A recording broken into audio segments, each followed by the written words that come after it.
선생님, 이번 사연은요, 헤어진 연인과 다시 시작할 수 있을 것 같습니다. 괜찮을까요? 이런 이야기가 있습니다.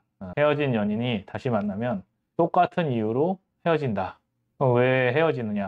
헤어질 때의 원인들을 다시 찾았기 때문이죠. 그렇다면 헤어진 연인을 다시 만나고 안 만나고를 떠나서 이것을 한번 고민을 해봐야 됩니다. 연애의 목적이 무엇일까요? 대부분 사람들은 연애를 하고 남녀가 서로 즐기는 것을 생각을 합니다. 그런데 연애의 과정은 이렇게 말하면 되게 고리타분하다 생각할 수도 있고 꼰대 아닐까라고 생각할 수도 있는데, 연애의 목적은 결국 나랑 같이 가정을 이루고 배우자로서 살아갈 수 있는 그런 사람을 찾는 과정이 아닌가 생각합니다. 대부분 보면은 연애를 하면서 솔직히 뭐 좋은 감정도 들고 그 다음에 스킨십도 있고 다양한 즐거움도 있죠. 그것을 우리는 뭐라고 합니까? 쾌락이라고 합니다. 근데 그 쾌락이 과연 연애의 목적인가? 그래서 나오는 부정적인 단어들이 굉장히 많죠. 그러니까 쾌락을 하기 위해서 만나는 사람들을 뭐라고 합니까? 그런 사람들이 상대방을 찾을 때 아니면 상대방의 마음을 들게 할 때 쓰는 단어가 꼬신다라는 말입니다.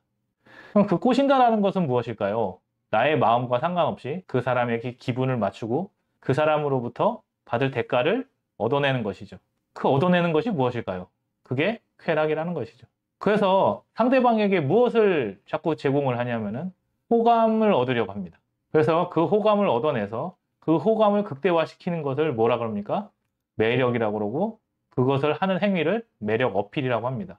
이것을 좀 더 끝까지 끌어올리면 섹스 어필이라고 하는 거죠. 결국 목적이 뭡니까? 연애의 목적이 성행위로 가는 그런 것들을 연애의 목적으로 삼게 되면 자꾸 내 생각과 내 의지는 상관없이 저 사람이 무엇을 원하는가, 저 사람이 좋아하는 포인트가 뭔가, 저 사람이 어떻게 하면 내 말을 따르게 할 수 있을까, 이런 고민만 하게 되는 거죠. 우리가 남자와 여자가 만나서 사회의 구성원을 만드는 게 생물학적인 이치입니다. 자연의 이치라는 얘기죠. 남자와 남자가 만나서 여자와 여자가 만나서는 생산을 할 수가 없습니다. 사회 구성원을 생산한다는 것은 남자와 여자가 만나서 할 수 있는 것이고요. 또 아이를 키운다는 것은 남자와 여자가 사랑할 때 건강하게 커 나가는 것입니다. 고아가 있거나 한부모가 있는 가정들은 남자와 여자가 온전하게 사랑하지 못하거나, 아니면은 온전한 사랑 속에서 아이가 크지 못하거나, 아니면 사랑을 줘야 되는 그 원천인 부모가 죽거나 사라졌을 때 생기는 것들입니다. 그래서 우리가 고아를 좋게 봐야 되고 과부에 신경을 써야 되는 이유는 그들이 온전하게 사랑받아야 될 우리의 사회 구성원이기 때문이죠. 그런데 우리가 자꾸 남자와 여자의 관계를 쾌락으로만 가져간다면, 성관계가 목적이라면 이 연애의 방향은 사회 구성원의 생산이 아니라 남자와 여자의 쾌락에 머무는 것입니다. 그래서 그렇게 되면은 책임지지 않으려고 하는 그런 마음들이 서로에게 사랑으로 다가가지 않는 거죠. 예전에도 한번 제가 강의를 드렸지만 사랑이라는 것은 4가지 단계가 있습니다. 첫 번째가 서로 알아가는 단계고요. 두 번째가 믿음을 가지는 관계입니다. 그리고 세 번째는 믿음을 넘어서 상대방에게 기대하는 바가 그대로 돌아온다는 것을 확인하는 관계이고요. 네 번째 관계는 저 사람이 말을 하지 않아도 저 사람의 생각을 읽어낼 수 있는 일치의 과정입니다. 그 과정 중에 스킨십도 있고 성관계도 있는 거죠. 그런데 우리는 이렇게 생각하는 겁니다. 연애는 따로 하고 결혼도 따로 하고, 연애는 내 감정에 따라서 하고 결혼은 조건에 따라서 하고, 이렇게 따로따로 분리를 하다 보니까 사랑 없는 결혼 생활도 가능할 거라고 생각을 하고, 조건만 맞는다면 결혼이 가능하다 생각하는 겁니다. 물론 감정도 필요하고 조건도 필요하고 그것이 다 맞아가는 게 결혼입니다. 나랑 일치할 것이 없는데 그 사람과 같이 사랑을 한다는 것은 쉬운 일은 아닙니다. 그래서 처음에 연애를 할 때 무엇을 해야 되냐면 상대방을 아는 것도 중요합니다. 하지만 나를 알리는 것도 중요하죠. 쾌락을 목적으로 했을 땐 나를 알리고 싶어 하지 않아 합니다. 상대방의 마음만 알고 그 사람의 마음에 들어서 내가 원하는 것을 그 사람으로부터 얻어내면 그만이지요. 그런데 사랑이란 것은 내가 그 사람을 알아야 되는 것도 있지만 그 사람이 나를 알아야 되는 것도 있습니다. 그래서 사랑은 서로 알아가는 과정이 제일 첫 번째 단계가 되는 것입니다.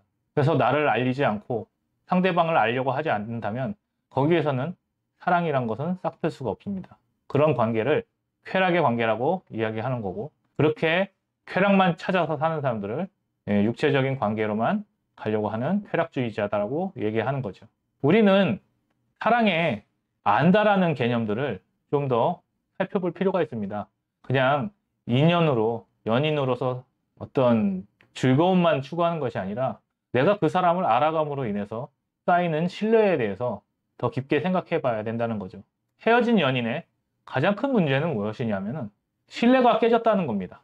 알아가는 과정은 지나갔으나 그 과정 중에 내가 저 사람을 더 이상 못 믿겠다라고 생각해서 깨어진 관계라는 거죠. 그게 내가 정말 저 사람을 못 믿어서 깨어진 관계든 아니면은 저 사람을 잘 몰라서 깨어진 관계든 어쨌든 간에 누가 깼든 간에 깨어진 관계는 다시 붙였을 때 그 신뢰에 간 금을 넘어서기가 쉽지 않습니다. 그래서 헤어진 연인들이 다시 같은 이유로 헤어진다는 것은 애당초 갖지 못했던 그 믿음의 영역이 다시 발현되기 때문이죠. 그래서 사랑이라는 것은 무엇입니까? 기다려주는 겁니다. 내가 상대방을 사랑하면 상대방을 믿지 못하더라도 그 사람이 그렇게 될 때까지 기다려주는 것입니다.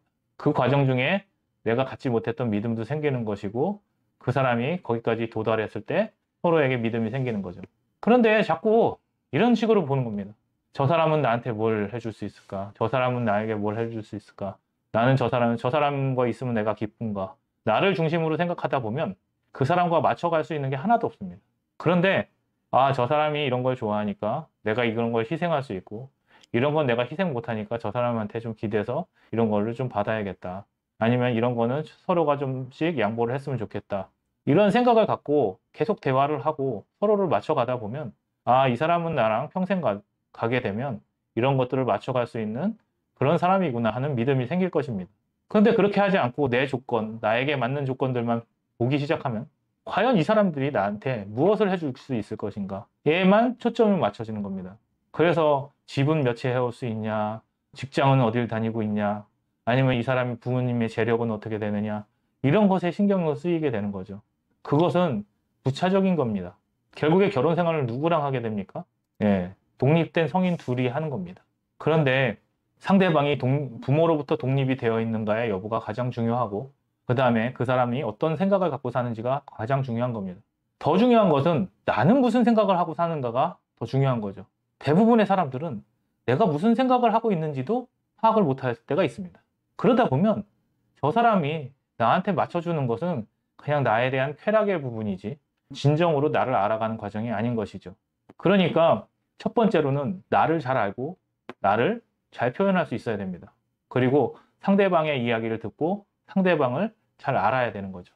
일단 상대방을 잘 알아가는 방법의 가장 중요한 것은 나를 잘 아는 것입니다. 내가 나를 잘 아는 만큼 상대방도 잘 알게 되는 것이죠. 나 자신에 대해서는 아무것도 모르면서 상대방을 파악할 수 있다고 생각하실까요? 그렇지는 않을 겁니다. 그러니까 우리가 누군가를 만나서 같이 간다는 것은 신뢰를 쌓아가는 과정이고요. 한번 쌓아진 신뢰는 무너졌을 때 다시 쌓여지지 않을 수도 있습니다. 그러면은 무너진 신뢰는 어떻게 다시 쌓아야 될까요?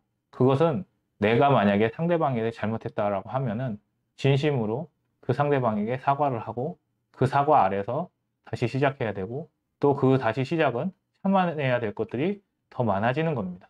그동안 참지 못했던 마음을 가지고 다시 연애를 한다면 또 참지 못하는 시간이 왔을 때 또 같은 불만을 표출하실 겁니다. 그러니까 내가 나를 다시 한번 돌아보시고 내가 그 사람을 다시 맞출 수 있는 사람인지 아니면은 이 사람과 같이 갔을 때 다시 믿음을 쌓을 수 있는 사람인지를 돌아보셨으면 좋겠습니다.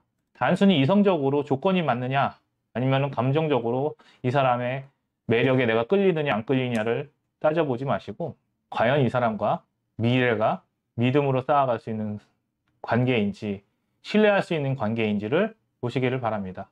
내 앞에서 이렇게 얘기한 사람이 엄마 말을 듣고 아빠 말을 듣고 와서 다른 얘기를 한다면 그 사람을 믿고 살 수 있겠습니까? 또 자기가 내뱉은 말 하나조차도 지킬 수 없는 사람이라면 내 미래를 맡길 수 있겠습니까? 그것은 서로가 독립됐고 서로가 서로를 알았을 때 가능한 것입니다. 그러니까 헤어진 동안에 본인의 성찰을 먼저 해보시고 그 다음에 헤어진 연인에 대해서 다시 갈 수 있는 신뢰가 있는 그런 상황인지 아닌지를 판단해 보시고 잘 되시면 좋은 연애를 하셨으면 좋겠습니다. 감사합니다.